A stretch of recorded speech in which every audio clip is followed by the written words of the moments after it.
Olá, tudo bem? Vamos para mais um estudo? O assunto de hoje é batismo e circuncisão. O livro de 2 Reis, no capítulo 5, nos conta a história impressionante de Naamã. Naamã era chefe do exército do rei da Síria. E Naamã teve uma doença chamada lepra e ele foi curado por obedecer a palavra de Deus através de um profeta, o profeta Eliseu. Eliseu disse para o profeta que ele deveria mergulhar 7 vezes no Rio Jordão. No começo, Naamã vacilou, mas depois ele foi e mergulhou e ficou completamente restaurado.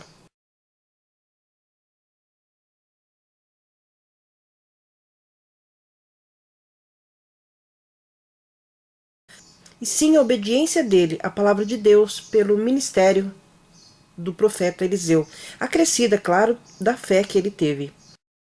Quem discordaria se nós disséssemos que a lepra, na época, era a pior das moléstias, das doenças já conhecidas pelo ser humano. As doenças, acredito que a mais preocupante é o câncer, né? Mas na época, a doença então mais temida era a lepra. No entanto, existe uma doença que é muito pior que a lepra, muito pior que o câncer, muito pior do que qualquer outra doença. Essa doença chama-se pecado. Mas, assim como muitas doenças oferecem tratamento e cura, essa doença do pecado também pode ser curada através do batismo nas águas, como foi ordenado pelo próprio Senhor Jesus e também pela fé na palavra dele. Quando a pessoa então é batizada, todos os pecados cometidos são misericordiosamente perdoados. Vamos então a esse estudo interessante. A circuncisão do Velho Testamento é o que hoje nós conhecemos como operação da fimose, que é feita em meninos.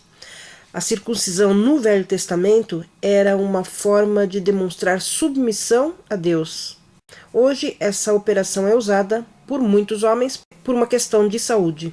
Veja que ordem Deus deu no Velho Testamento com referência a essa operação, a circuncisão que nós conhecemos como fimose. Em Gênesis, no capítulo 17, versículos 10, 11 e 14. Este é o meu concerto, que guardareis entre mim e vós, e a tua semente depois de ti, que todo macho será circuncidado, e circuncidareis a carne do vosso prepúcio, e isto será por sinal do concerto entre mim e vós. E o macho com prepúcio, cuja carne do prepúcio não estiver circuncidada, aquela alma será extirpada dos seus povos. Quebrantou o meu concerto. Então, todo macho deveria ser circuncidado para servir de sinal do concerto entre Deus e o homem. O homem que, logicamente, que aceitasse a Deus como seu Senhor. O homem que não quisesse ser circuncidado era então separado do seu povo, extirpado, como diz o texto. A circuncisão era um ato exterior para mostrar o interior, ou seja, o coração, e obediência, né? Demonstrar que pertencia a Deus. Era uma aliança, um contrato, um sinal de compromisso entre Deus e o homem. E representava um sinal de separação das coisas mundanas para servir a Deus. Simbolizava a santidade para ser um povo não idólatra. Aqueles que eram circuncidados adoravam a Deus. Quem não era circuncidado era adorador de ídolos. O livro Patriarcas e Profetas, na página 133, diz que a circuncisão era um símbolo, assinatura, que a pessoa assumia em guardar a lei, ou seja, os 10 mandamentos. Devia ser observado pelo patriarca e seus descendentes como sinal de que eram dedicados ao serviço de Deus, e assim separados dos idólatras e de que Deus os aceitara como seu tesouro particular. Não deviam contrair matrimônio com os gentios, pois, do contrário, perderiam sua reverência para com Deus e sua santa lei. Esses gentios aí eram as pessoas que adoravam ídolos, pessoas que não aceitavam ao Deus verdadeiro como seu Senhor. Veja ainda que ato no Novo Testamento substituiu essa circuncisão aí do Velho Testamento. Em Atos capítulo 8, versículo 12. Mas quando creram em Filipe, que lhes pregava acerca do reino de Deus e do nome de Jesus, batizavam-se homens e mulheres. E também em Gálatas capítulo 3, versículos 27 a 29. Porque todos quantos fostes batizados em Cristo, vos revestistes de Cristo. Não há judeu nem grego, não há escravo nem livre, não há homem nem mulher, porque todos vós sois um em Cristo Jesus. E se sois de Cristo, então sois descendência de Abraão e herdeiros conforme a promessa. O batismo, então, por imersão nas águas, substituiu a circuncisão do Velho Testamento. E é interessante notar que no Velho Testamento apenas os homens poderiam obter este sinal, mas já no Novo Testamento incluía também as mulheres. Através do batismo, então, essa discriminação entre homens e mulheres terminou. E também de estrangeiros, que passavam então a ser um em Cristo através da aceitação e do batismo. Todas as pessoas que aceitassem a Cristo seriam descendência de Abraão, conforme a promessa. É lógico que espiritualmente falando, Você já viu em Gênesis 17:14, que nós lemos no princípio, que no Velho Testamento o homem que não aceitasse a circuncisão era eliminado do meio do povo. Assim também, no Novo Testamento, veja o que acontecerá àqueles que se recusarem ao batismo. No livro de João, capítulo 3, versículo 5. Jesus respondeu: em verdade te digo que se alguém não nascer da água e do Espírito, não pode entrar no reino de Deus. Veja que Jesus foi bem taxativo. Aquele que não for batizado não entrará no reino de Deus.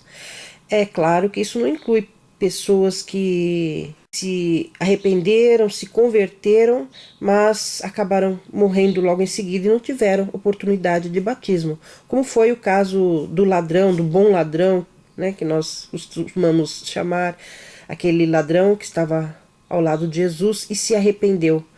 Ele não teve tempo de batismo, mas, de acordo com a Bíblia, ele será salvo. Veja então, aqui é comparado o batismo, em João no capítulo 3, versículo 3. Respondeu-lhe Jesus: em verdade te digo, que se alguém não nascer de novo, não pode ver o reino de Deus. O batismo, então, é comparado a um nascimento. O texto diz que quem não nascer de novo não pode ver o reino de Deus. Quando é praticado o ato do batismo, é como se estivéssemos nascendo de novo. Ao sairmos das águas batismais para uma nova vida, um coração renovado, uma intenção de que daquele dia em diante servir e fazer somente o que Deus determinar. Aceitar a Jesus implica em aceitá-lo também como Senhor dos nossos atos, não apenas como Salvador. Assim como uma criança, quando nasce, ela tem que aprender tudo. Mamar, engatinhar. Depois de uns meses ela começa a se agarrar nas coisas para ficar em pé. E aí começa a dar os primeiros passos.